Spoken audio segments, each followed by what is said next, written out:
ನಮಸ್ಕಾರ ಆತ್ಮೀಯ ವೀಕ್ಷಕರೇ, ನಾನು ಡಾಕ್ಟರ್ ಚಂದ್ರಶೇಖರ್ ಸರ್ಜಾ, ನಿಮ್ಮ ಲೈಫ್ ಸ್ಟೈಲ್ ಫಿಸಿಷಿಯನ್. ವೀಕ್ಷಕರೇ, ನಾವಿವತ್ತು ಡಯಾಬಿಟಿಸ್ ನಲ್ಲಿ ಸಾಧಾರಣವಾಗಿ ನನಗೆ ಈ ಡಯಟ್ ಚಾರ್ಟ್ಸು ಅದು ಇದು ಅಂತ ಕೇಳಿದಾಗ ಯಾವ ಥರ ಡಯಟ್ ಮಾಡಬೇಕು ಅಂತ ಕೇಳಿದಾಗ ನೀವು ರೈಸ್ನ ಆದಷ್ಟು ಕಡಿಮೆ ಮಾಡಿ ಅಥವಾ ರೈಸ್ನ ಬಿಟ್ಟೇ ಬಿಡಿ ಅಂತ ಹೇಳಿ. ಈ ಡಯಾಬಿಟಿಸ್ ಒಂದೇ ಅಲ್ಲ ವೀಕ್ಷಕರೇ, ಇನ್ಸುಲಿನ್ ರೆಸಿಸ್ಟೆನ್ಸ್ ಡೆವಲಪ್ ಆಗಿರುವಂಥ ಯಾವುದೇ ಮೆಟಬಾಲಿಕ್ ಸಿಂಡ್ರೋಮ್ ಇರ್ಬೋದು, ಫ್ಯಾಟಿ ಲಿವರ್ ಇರ್ಬೋದು, ಅಥವಾ PCOD ಸಮಸ್ಯೆ ಇರ್ಬೋದು, ಥೈರಾಯ್ಡ್ ಸಮಸ್ಯೆ ಇರ್ಬೋದು, ಯೂಟ್ರೈನ್ ಫೈಬ್ರಾಯ್ಡ್ ಸಮಸ್ಯೆ ಇರ್ಬೋದು. ಎಲ್ಲಿ ನಾವು ಈ ಗ್ರೇನ್ಲೆಸ್ ಡಯಟ್ ಮಾಡಿ ಅಥವಾ ಸ್ವಲ್ಪ ಅನ್ನದಲ್ಲಿ ಕಡಿಮೆ ಮಾಡ್ತಾ ಬನ್ನಿ, ಚಪಾತಿ ಕಡಿಮೆ ಮಾಡಿ, ಗ್ರೇನ್ಸ್ನ ಕಡಿಮೆ ಮಾಡಿ, ಬಾಕಿ ಆಹಾರ ಸೇವಿಸ್ತಾ ಬನ್ನಿ ಅಂದ ತಕ್ಷಣ ಸುಮಾರು ಜನ ಖಿನ್ನತೆಗೊಳಗಾಗ್ತಾರೆ. ಸರ್, ರೈಸ್ ಬಿಟ್ಟು ಹೆಂಗೆ ಸರ್ ಇರೋದು? ಒಂದಿಷ್ಟಾರು ರೈಸ್ ತಿಂದಲೇ ಇದ್ರೆ ನಮಗೆ ತಿಂದಂಗೆ ಅನ್ಸಲ್ಲ, ನಮ್ಗೆ ಅದು ಫೀಲಿಂಗೇ ಇಲ್ಲ. ಅದರಲ್ಲೂ ಕೂಡ ಕೆಲವು ನಮ್ಮ ಕರ್ನಾಟಕದ ಕೆಲವು ಭಾಗಗಳಲ್ಲಿ, ಈಗ ಬೆಂಗಳೂರು ಇರ್ಬೋದು, ಮೈಸೂರು ಇರ್ಬೋದು, ಈ ಕಡೆ ಜನಗಳಿಗೆ ನಾವೆಲ್ಲ ಈ ಡಯಟ್ ಕೊಡ್ಬೇಕಾದ್ರೆ ನಮಗೆ ರೈಸೇ ಸರ್ ಸ್ಟೇಪಲ್ ಫುಡ್ಡು. ನಮಗೆ ಜೋಳದ ರೊಟ್ಟಿ ಆಗಲ್ಲ, ನನಗೆ ರಾಗಿ ಮುದ್ದೆ ಆಗಲ್ಲ, ನಂಗೆ ಚಪಾತಿ ತಿಂದರೆ ಬ್ಲೋಟಿಂಗು, ನನಗೆ ಇಚಿಂಗ್ ಆಗುತ್ತೆ, ನನಗೆ ಬೇರೆ ಬೇರೆ ಥರ ಫುಡ್ ಇಂಟಾಲರೆನ್ಸ್ ಇದೆ. ಬಟ್ ರೈಸ್ ಒಂದು ತಿಂದರೆ ನನಗೆ ಬ್ಲೋಟಿಂಗ್ ಆಗಲ್ಲ, ಡೈಜೆಷನ್ ಚೆನ್ನಾಗುತ್ತೆ. ಹಾಗಾಗಿ ನಾನು ರೈಸ್ನೇ ಜಾಸ್ತಿ ಕನ್ಸ್ಯೂಮ್ ಮಾಡೋದು. ನಾನು ಬೆಳಗ್ಗೆನೂ ರೈಸು, ಮಧ್ಯಾಹ್ನ ರೈಸು, ರಾತ್ರಿನೂ ರೈಸು. ನಾನು ಪ್ರಿಡಾಮಿನೆಂಟ್ಲಿ ನಾವು ರೈಸ್ ಈಟರ್ಸ್. ನಮ್ಮ ಫ್ಯಾಮಿಲಿ ತಲಾಂತರಗಳಿಂದ ತಿನ್ಕೊಂಡು ಬಂದಿದ್ದು ರೈಸ್ ಬಿಟ್ಟುಬಿಡಿ ಅಂದರೆ ನಮ್ಗೆ ಒಂಥರ ಊಟನೇ ಬಿಟ್ಟುಬಿಡಿ ಅಂದಂಗೆ ಅನ್ಸ್ಬಿಡುತ್ತೆ ಅಂತ ಹೇಳ್ತಾರೆ. ವೀಕ್ಷಕರೇ, ಇಲ್ಲಿ ರೈಸ್ ಬಗ್ಗೆ ಡಯಾಬಿಟಿಸ್ಗೂ ರೈಸಿಗೂ ಏನು ಸಂಬಂಧ? ರೈಸ್ ಯಾಕೆ ಅಷ್ಟು ಒಂದು ಡಯಾಬಿಟಿಸ್ಗೆ ಬರಲ್ಲ ಅಂತ ಹೇಳ್ತೀವಿ, ಇದನ್ನ ಫಸ್ಟ್ ಅರ್ಥ ಮಾಡ್ಕೊಳ್ಳಿ. ನಾನು ಈ ವಿಡಿಯೋದಲ್ಲಿ ನೀವು ರೈಸ್ ತಿಂದರೂ ಕೂಡ ಯಾವ ರೀತಿ ತಿಂದರೆ, ಯಾವ ಥರ ಸೆಲೆಕ್ಷನ್ ನಿಮ್ಮ ರೈಸ್ ಇದ್ದರೆ ನಿಮ್ಮ ಶುಗರ್ ಹತೋಟಿಯಲ್ಲಿ ಇರೋದನ್ನ ಅಂತ ಸಂಪೂರ್ಣವಾಗಿ ವೈಜ್ಞಾನಿಕವಾಗಿ ಎಕ್ಸ್ಪ್ಲೈನ್ ಮಾಡುವಂಥ ಒಂದು ಪ್ರಾಮಾಣಿಕ ಪ್ರಯತ್ನ ನಾನು ಹತ್ರ ಮಾಡ್ತೀನಿ. ವೀಕ್ಷಣೆ, ಮೊದಲಿಗೆ ನಾವು ಶುಗರ್ನಲ್ಲಿ ಅಥವಾ ಡಯಾಬಿಟಿಸ್ನಲ್ಲಿ ಅರ್ಥ ಮಾಡ್ಕೋಬೇಕಾಗಿರೋದು ಇನ್ಸುಲಿನ್ ರೆಸಿಸ್ಟೆನ್ಸ್ ಅಥವಾ ಗ್ಲೈಸಿಮಿಕ್ ಲೋಡ್ ಅಥವಾ ಗ್ಲೈಸಿಮಿಕ್ ಇಂಡೆಕ್ಸ್ ಅಂತ ಕರ್ಕೊಳ್ಳಿ. ನಾನು ಗ್ಲೈಸಿಮಿಕ್ ಇಂಡೆಕ್ಸ್ ಬಗ್ಗೆ ಮತ್ತು ಇನ್ಸುಲಿನ್ ರೆಸಿಸ್ಟೆನ್ಸ್ ಬಗ್ಗೆ ಸುಮಾರು ಈ ಹಿಂದೆ ವಿಡಿಯೋಗಳನ್ನ ಮಾಡಿದ್ದೀನಿ. ಗ್ಲೈಸಿಮಿಕ್ ಇಂಡೆಕ್ಸ್ ಅಂತ ಹೇಳಿದ್ರೆ ನಾವು ತಿಂದಂಥ ಆಹಾರದಲ್ಲಿ ಇರುವಂಥ ಕಾರ್ಬೋಹೈಡ್ರೇಟ್ನ ಅಂಶ ಎಷ್ಟು ಬೇಗ ನಮ್ಮ ಹೊಟ್ಟೆಗೆ ಸೇರಿಕೊಂಡು ಅದು ಡೈಜೆಸ್ಟ್ ಆಗಿ ಶುಗರ್ ಆಗಿ ಪರಿವರ್ತನೆ ಆಗಿ ನಮ್ಮ ಬ್ಲಡ್ಡಿಗೆ ಸೇರಿಕೊಂಡು ಅದು ಇನ್ಸುಲಿನ್ನ ಉತ್ಪಾದನೆ ಮಾಡುತ್ತೋ ಅದಕ್ಕೆ ನಾವು ಗ್ಲೈಸಿಮಿಕ್ ಇಂಡೆಕ್ಸ್ ಅಂತ ಹೇಳ್ತೀವಿ ಅಥವಾ ಗ್ಲೈಸಿಮಿಕ್ ಲೋಡ್ ಅಂತ ಹೇಳ್ತೀವಿ. ರೈಸ್ನಲ್ಲಿ ಹೈಯೆಸ್ಟ್ ಇರುತ್ತೆ. ಈಗ ಸಕ್ಕರೆಯಲ್ಲಿ ಏನಿದೆ 100% ಇರುತ್ತೆ ಗ್ಲೈಸಿಮಿಕ್ ಲೋಡು, ಕೆಲವು ಹಣ್ಣುಗಳಲ್ಲಿ ಜಾಸ್ತಿ ಗ್ಲೈಸಿಮಿಕ್ ಲೋಡ್ ಇರುತ್ತೆ. ಅದೇ ರೀತಿ ರೈಸ್ನಲ್ಲೂ ಕೂಡ ತುಂಬ ಹೈಯೆಸ್ಟ್ ಗ್ಲೈಸಿಮಿಕ್ ಲೋಡ್, ಅದು 85. ಸಾಧಾರಣವಾಗಿ ಸಿಗುವಂಥ ಈ ವೈಟ್ ರೈಸ್ಗಳು, ಎಸ್ಪೆಷಲಿ ವೈಟ್ ರೈಸ್ನಲ್ಲಿ ಹೇಳ್ತೀನಿ ನಾನು. ಇವಾಗ ಸೋನಾ ಮಸೂರಿ ಇರ್ಬೋದು, ಬುಲೆಟ್ ರೈಸ್ ಇರ್ಬೋದು, ಜೀರಾ ರೈಸ್ ಇರ್ಬೋದು, ಇದರೆಲ್ಲ 85ರಿಂದ 88% ತನಕ ನಿಮಗೆ ಗ್ಲೈಸಿಮಿಕ್ ಲೋಡ್ ಇರುತ್ತೆ. ಅಂದರೆ ಸಡನ್ ಆಗಿ ನೀವು ತಿನ್ನಂಥ ಆಹಾರದಲ್ಲಿ ಇರುವಂಥದ್ದು ಸಡನ್ ಆಗಿ ಕನ್ವರ್ಟ್ ಆಗುತ್ತೆ ಅಂತ. ಅದಕ್ಕಿಂತ ಒಂದು ಬೆಟರ್ ಕ್ಯಾಟಗರಿ ಅಂತ ಹೇಳಿದ್ರೆ ಬಾಸ್ಮತಿ ರೈಸ್ನಲ್ಲಿ ನಿಮಗೆ ಒಂದು ಪ್ರಮಾಣದಲ್ಲಿ ತಗೊಂಡಾಗ ಅದು ಒಂದು ಸ್ವಲ್ಪ ಒಂದು 10 ನಿಮಿಷ 20 ನಿಮಿಷ ಲೇಟ್ ಆಗಿ ನಿಮ್ಮ ದೇಹಕ್ಕೆ ಸೇರುತ್ತೆ. ರೈಸ್ನಲ್ಲಿ ಇರುವಂಥ ಒಂದು ಗ್ಲೈಸಿಮಿಕ್ ಇಂಡೆಕ್ಸ್ ಅಂತ ಹೇಳಿದ್ರೆ 70ರಿಂದ 75. ಈ 70ರಿಂದ 75 ಕೂಡ ಹೈ ಗ್ಲೈಸಿಮಿಕ್ ಇಂಡೆಕ್ಸ್ ಕ್ಯಾಟಗರಿಗೆ ಬರುತ್ತೆ.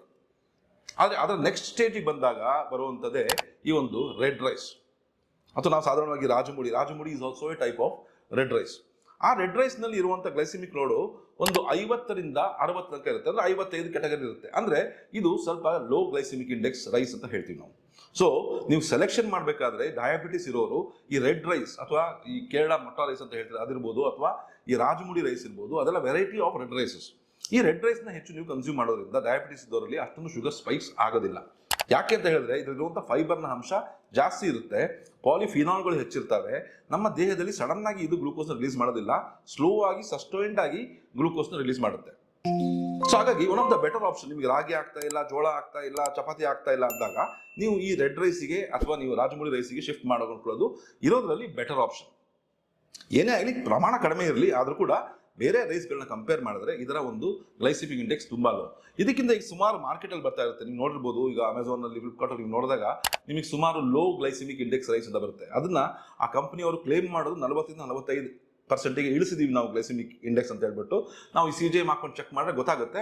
ಅಫ್ಕೋರ್ಸ್ ಅವರು ಸ್ವಲ್ಪ ಪ್ರೋಸೆಸ್ ಮಾಡಿಬಿಟ್ಟು ಅದನ್ನ ಗ್ಲೈಸಿಮಿಕ್ ಇಂಡೆಕ್ಸ್ನ ಆದಷ್ಟು ರೆಸಿಸ್ಟೆಂಟ್ ಸ್ಟಾರ್ಚ್ನ ಡೆವಲಪ್ ಜಾಸ್ತಿ ಮಾಡಿಬಿಟ್ಟು ಅದನ್ನ ಮಾಡಿರ್ತಾರೆ. ಹಾಗಾಗ್ಬಿಟ್ಟು ಅದರ ಗ್ಲೈಸಿಮಿಕ್ ಸ್ವಲ್ಪ ಲೋ ಆಗಿರುತ್ತೆ.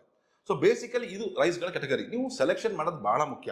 ನೀವು ಎಷ್ಟು ವೈಟ್ ಆಗಿರೋದು, ಪಾಲಿಶ್ಡ್ ಆಗಿರೋದು ರೈಸ್ ತಿಂತಿರೋ ಅದರಲ್ಲಿ ಗ್ಲೈಸಿಮಿಕ್ ಇಂಡೆಕ್ಸ್ ಅಷ್ಟೇ ಹೈ ಇರುತ್ತೆ. ಯಾವುದು ವೈಟ್ ಇರುತ್ತೋ ಎಲ್ಲ ಹೈ. ಈಗ ಮೈದಾ ತಗೊಳ್ಳಿ, ಶುಗರ್ ತಗೊಳ್ಳಿ, ಸಾಲ್ಟ್ ತಗೊಳ್ಳಿ, ವೈಟ್ ರೈಸ್ ತಗೊಳ್ಳಿ, ಯಾವುದು ಪ್ರೊಸೆಸ್ ಜಾಸ್ತಿ ಆಗಿರುತ್ತೋ, ಪಾಲಿಶ್ ಜಾಸ್ತಿ ಆಗಿರುತ್ತೋ ಅದರಲ್ಲೆಲ್ಲ ಈ ಒಂದು glycaemic load high. For example ಅಕ್ಕಿ ಹಿಟ್ಟಿರ್ಬೋದು. ಅಕ್ಕಿ ಹಿಟ್ಟು ಇನ್ನೂ ಫಾಸ್ಟ್. ಅಕ್ಕಿ ಹಿಟ್ಟಲ್ಲಿ 90-95%. ಸರ್ ನಾನು ಅನ್ನ ತಿನ್ನಲ್ಲ ಸರ್, ನಾನು ಅಕ್ಕಿ ರೊಟ್ಟಿ ತಿಂತೀನಿ ಅಂತ ಕೆಲವರು ಹೇಳ್ತಾರೆ. ಅದರ ಗ್ಲೈಸಿಮಿಕ್ ಲೋಡು ಈ ಮಾಮೂಲಿ ಅನ್ನೋದಕ್ಕಿಂತ ಅಕ್ಕಿ ರೊಟ್ಟಿನೂ ಜಾಸ್ತಿ ಇರುತ್ತೆ. ಸೊ ಹಾಗಾಗಿ ನೀವು ಕ್ಯಾಟಗರೈಸ್ ಮಾಡ್ಕೊಂಡು ತಗೊಳ್ಳೋದು ಭಾಳ ಇಂಪಾರ್ಟೆಂಟ್. ಮತ್ತು ಕುಕಿಂಗ್ ಮಾಡುವ ವಿಧಾನ, ನೋಡಿ ವೀಕ್ಷಕರೇ, ನೀವು ಯಾವ ರೀತಿ ಅನ್ನವನ್ನು ಕುಕ್ ಮಾಡ್ತಿರೋ ಅದು ಭಾರಿ ಇಂಪಾರ್ಟೆಂಟ್. ನಾರ್ಮಲಿ ಏನಾಗುತ್ತೆ ಅಂದರೆ ತುಂಬ ಓವರ್ ಕುಕ್ ಮಾಡಿರ್ತೀರಲ್ಲ, ತುಂಬ ನೀರಾಗಿರುತ್ತೆ, ಮುದ್ದೆ ಆಗಿರುತ್ತೆ, ಮೆಡ್ಡೆ ಆಗಿರುತ್ತೆ. ಈ ಪ್ರೆಷರ್ ಕುಕ್ಕರ್ನಲ್ಲಿ ಕುಕ್ ಮಾಡೋದು ಇನ್ನು ಜಾಸ್ತಿ ನೀರಿನಾಂಶ ಎಳ್ಕೊಂಡಿರುತ್ತೆ, ಸ್ಟಾರ್ಚ್ ಅಲ್ಲೇ ಇರುತ್ತೆ, ಕಾಂಪ್ಲೆಕ್ಸ್ ಸಿಂಪಲ್ ಸ್ಟಾರ್ಚ್ಗಳು ಅಲ್ಲೇ ಇರುತ್ತೆ. ಅದು ನಮಗೆ ಸಡನ್ ಆಗಿ ಸಿಗುತ್ತೆ. ಈಗ ರಾಜಮುಡಿ ರೈಸೇ ಆಗಿರಲಿ, ಬ್ರೌನ್ ರೈಸೇ ಆಗಿರಲಿ, ಅಥವಾ ವೈಟ್ ರೈಸೇ ಆಗಿರಲಿ. ಹಾಗಾದರೆ ಸರಿಯಾಗಿ ಕುಕ್ ಮಾಡುವಂಥ ವಿಧಾನ ಹೇಗೆ ಅಂತ ಹೇಳಿದ್ರೆ, ಈ ಡಯಾಬಿಟಿಸ್ ಇದ್ದವರಿಗೆ ನಾರ್ಮಲಿ ಹಿಂದಿನ ಕಾಲದಲ್ಲಿ ಹೇಗೆ ಅನ್ನ ಬಸಿತಾ ಇದ್ರು, ಚೆನ್ನಾಗಿ ಕುದಿಸ್ಬಿಟ್ಟು ಅದನ್ನ ಎಕ್ಸ್ಟ್ರಾ ಗಂಜಿನ ತೆಗೆದಾಕ್ಬಿಡ್ತಿದ್ರು, ಜೊತೆಗೆ ಎಕ್ಸ್ಟ್ರಾ ತೇವಾಂಶವನ್ನ ಆರ್ಲಿಕ್ಕೆ ಹೋಗ್ಬಿಟ್ಟು ಸ್ವಲ್ಪ ಗ್ರೇನಿ ಆಗಿರ್ಬೇಕು, ಮುತ್ತು ಥರ ಇರಬೇಕು ಅನ್ನ, ಸ್ವಲ್ಪ ಗಟ್ಟಿಯಾಗಿರ್ಬೇಕು, ಚಿಕ್ಕ ತಕ್ಷಣ ಪೂರ್ತಿ ಅದು ಪೇಸ್ಟ್ ಆಗಬಾರ್ದು. ಆ ರೀತಿಯ ಅನ್ನ ಸೇವಿಸೋದ್ರಿಂದ ಗ್ಲೈಸೆಮಿಕ್ ಇಂಡೆಕ್ಸ್ ಅಷ್ಟೊಂದು ಜಾಸ್ತಿ ಇರಲ್ಲ. ನೀರನ್ನ ತೆಗೆದಿರ್ತೀರಾ, ಈ ಸ್ಟಾರ್ಚ್ನಲ್ಲಿ ಇರುವಂಥ ಸಂಪೂರ್ಣವಾದ ಒಂದು ಏನು ಈ ಶುಗರ್ನ ಅಂಶ ಹೊರಡೆ ಹೋಗ್ಬಿಟ್ಟಿರುತ್ತೆ ಒಂದು. ಎರಡನೇದು, ಇತ್ತೀಚೆಗೆ ಬಹಳ ಫೇಮಸ್ ಆಗ್ತಿರುವಂಥ ಒಂದು ಟೆಕ್ನಿಕ್ ಅಂತ ಹೇಳಿದ್ರೆ ಕೂಲಿಂಗ್ ಆ್ಯಂಡ್ ರೀಹೀಟಿಂಗ್ ಟೆಕ್ನಿಕ್. ಅಂದರೆ ಈ ನೋಡಿ, ಸಾಧಾರಣವಾಗಿ ಈ ಸ್ಟಾರ್ಚ್ನಲ್ಲಿ ಸಿಂಪಲ್ ಸ್ಟಾರ್ಚ್ ಇರ್ತದೆ, ಆದರೆ ಅದೇ ನಾವು ಇವಾಗ ರೆಫ್ರಿಜರೇಟ್ ಮಾಡಿದ್ರೆ, ಅಂದರೆ ಈಗ ಅನ್ನ ಮಾಡಿದ ನಂತರ ಬಸಿದ ನಂತರ ಅದನ್ನ ಒಂದು 2 ಗಂಟೆಗಳ ಕಾಲ ಹೊರಡೆ ಇಟ್ಬಿಟ್ಟು ಅದು ಸ್ವಲ್ಪ ತಣ್ಣಗಾದ್ಮೇಲೆ ಅದನ್ನ ನಾವು ಫ್ರಿಜ್ಜಲ್ಲಿ ಇಡಬೇಕು. 4 ಡಿಗ್ರಿ ಸಿ ಟೆಂಪರೇಚರ್ನಲ್ಲಿ ಒಂದು 12 ಗಂಟೆಗಳ ಕಾಲ ಇಟ್ಟರೆ ಅದು ಕಂಪ್ಲೀಟಾಗಿ ಹಾರ್ಡ್ ಆಗುತ್ತೆ.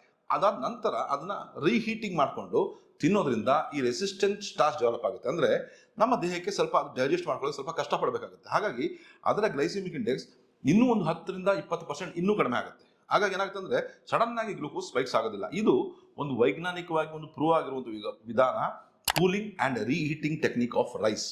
ಎಸ್ಪೆಷಲಿ ನೋಡಿ, ರೈಸ್ಗಳು ಇನ್ನೂ ಬೇರೆ ಬೇರೆ ಥರ ವೆರೈಟಿ ಇದೆ. ಆ್ಯಕ್ಚುಲಿ ನಾವು ಇವಾಗ ವೈಲ್ಡ್ ರೈಸ್ ಅಂತ ಹೇಳ್ತೀವಿ, ಬ್ಲ್ಯಾಕ್ ರೈಸ್ ಅಂತ ಹೇಳ್ತೀವಿ, ಅದೆಲ್ಲ ಬೇರೆ ಬೇರೆ ಥರ ಸ್ಟೇಪಲ್ ಫುಡ್ಸ್. ಅದು ನಮ್ಮ ದೇಹಕ್ಕದ ಅಷ್ಟಾಗಿ ಆಗ್ಬರುತ್ತೋ ಇಲ್ವೋ, ಯಾಕಂದ್ರೆ ಅವೆಲ್ಲ ನಮ್ಮ ದೇಶ ಅನ್ನೋಕ್ಕಿಂತ ಬೇರೆ ದೇಶಗಳಲ್ಲಿ ಡೆವಲಪ್ ಆಗಿರೋ ರೈಸ್ಗಳು ಅದರಲ್ಲಿ. ಆದ್ರಲ್ಲಿ ನಾವು ಇವಾಗ ರೈಸ್ ತಿನ್ನಲೇಬೇಕು, ನಮಗೆ ರೈಸ್ ಬಿಟ್ಟರೆ ಆಗಲ್ಲ ಅಂತ ಹೇಳಿದವರು, ಈ ಡಯಾಬಿಟಿಸ್ನವ್ರು ಎಸ್ಪೆಷಲಿ ಈ ಗ್ಲೈಸೆಮಿಕ್ ಇಂಡೆಕ್ಸ್ನ ಅರ್ಥ ಮಾಡಿಕೊಂಡು, ಇನ್ಸುಲಿನ್ ಅರ್ಥ ಮಾಡಿಕೊಂಡು ಈ ಥರ ಒಂದು ಟೆಕ್ನಿಕ್ನಲ್ಲಿ ಫಾಲೋ ಮಾಡ್ತಾ ಬರೋದ್ರಿಂದ ಇಟ್ ಈಸ್ ಬೆಟರ್.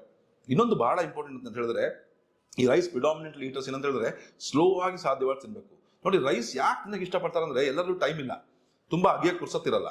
ಹಾಗಾಗ್ಬಿಟ್ಟು ಈ ಅನ್ನ ಮತ್ತು ಸಾಂಬಾರ್ನ, ಈ ಮೌಂಟೇನ್ಸ್ ಆಫ್ ರೈಸ್ ನ ರಿವರ್ಸ್ ಆಫ್ ಸಾಂಬಾರ್, ನಾನು ಕರೆಯೋದಂಗೆ mountains of rice or rivers of sambar ಅಂತ ಹೇಳ್ಬಿಟ್ಟು ಹಾಕ್ಬಿಟ್ಟು ಚೆನ್ನಾಗಿ ಕಲಿಸ್ಬಿಟ್ಟು ಗಡಗಡ ಅಂತ ಕುದ್ಬಿಡೋದು, ಟೈಮ್ ಇರಲ್ಲ ಅಂದ್ಕೊಂಡು.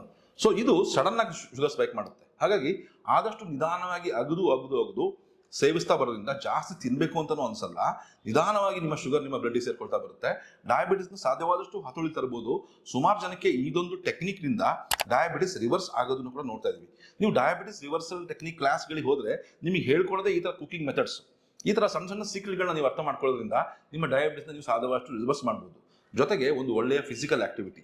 ನೋಡಿ, ಡಯಾಬಿಟಿಸ್ ಅಂದ ತಕ್ಷಣ ಡಯಟ್ ಒಂದೇ ಮುಖ್ಯ ಅಲ್ಲ, ನಮ್ಮ ದೇಹ, ನಮ್ಮ ಮಸಲ್ಸ್ ಎಷ್ಟು ವರ್ಕ್ ಆಗುತ್ತೋ ಅಷ್ಟೇ ಇನ್ಸುಲಿನ್ ನಮ್ಮ ಗ್ಲೂಕೋಸ್ನ ನಮ್ಮ ಮಸಲ್ ಸೆಲ್ಸ್ ಒಳಗೆ, ನಮ್ಮ ಜೀವಕೋಶಗಳೊಳಗೆ ಪುಷ್ ಮಾಡ್ತವೆ. ನಾವು ಎಷ್ಟೇ ಗ್ಲೈಸೆಮಿಕ್ ಇಂಡೆಕ್ಸ್ ಲೋ ಫುಡ್ ತಗೊಳ್ಳಿ, ಅದನ್ನ ನಾವು ಕಂಪ್ಲೀಟ್ ಆಗಿ ಅದನ್ನ ವರ್ಕೌಟ್ ಇಂದ ನಾವು ಬ್ಯಾಲೆನ್ಸ್ ಮಾಡಿದ್ರೆ ಆ ಎಕ್ಸ್ಟ್ರಾ ಕ್ಯಾಲರೀಸ್ ನಮ್ಮ ದೇಹದಲ್ಲಿ ಮಸಲ್ಸ್ಗೆ ಯೂಸ್ ಆಗುತ್ತೆ. ಜಾಸ್ತಿ ನಮ್ಮ ಬ್ಲಡ್ ನಲ್ಲಿ ಶುಗರ್ ರೈಸ್ ಆಗಲ್ಲ, ಇನ್ಸುಲಿನ್ ಸ್ಪೈಕ್ ಆಗೋದಿಲ್ಲ. ಇದಕ್ಕೆ ಇನ್ನೊಂದು ಎಕ್ಸಸೈಸ್ ಇಂಡ್ಯೂಸ್ಡ್ ಗ್ಲೂಟ್ ಟ್ರಾನ್ಸ್ಪೋರ್ಟ್ ಅಂತ ಹೇಳ್ತೀವಿ. ಸೊ ಜೀವಕೋಶಗಳು ತಾನಾಗೆ ಒಂದು ಶುಗರ್ನ ಎಳ್ಕೊಳ್ಳುವಂಥ ಶಕ್ತಿ ಅದ್ರಲ್ಲಿ ಇರುತ್ತೆ. ಇನ್ಸುಲಿನ್ ಬೇಕು ಅಂತಾನೆ ಇಲ್ಲ. ಎಕ್ಸಸೈಸ್ ಮಾಡೋದ್ರಿಂದ ಅಥವಾ ನಿಯಮಿತವಾಗಿ ಒಂದು ಫಿಸಿಕಲ್ ಎಕ್ಸಸೈಸ್ ವ್ಯಾಯಾಮ ಮಾಡೋದ್ರಿಂದ ಡೈರೆಕ್ಟ್ಲಿ ನಮ್ಮ ದೇಹ ಈ ಗ್ಲೂಕೋಸ್ನ ಅಬ್ಸಾರ್ಬ್ ಮಾಡ್ಕೋಬಹುದು. ಹಾಗಾಗಿ ನೀವು ರೈಸ್ ನನಗೆ ಬಿಡಕ್ಕೆ ಆಗದೇ ಇಲ್ಲ ಅಂತ ಪಕ್ಷದಲ್ಲಿ ಈ ಸಣ್ಣ ಸಣ್ಣ ಟ್ರಿಕ್ಸ್ಗಳನ್ನ, ಹ್ಯಾಕ್ಸ್ಗಳನ್ನ ಯೂಸ್ ಮಾಡಿಬಿಟ್ಟು ನೀವು ನಿಮ್ಮ ಡಯಾಬಿಟಿಸ್ನ ರಿವರ್ಸ್ ಮಾಡ್ಕೊಳ್ಬಹುದು.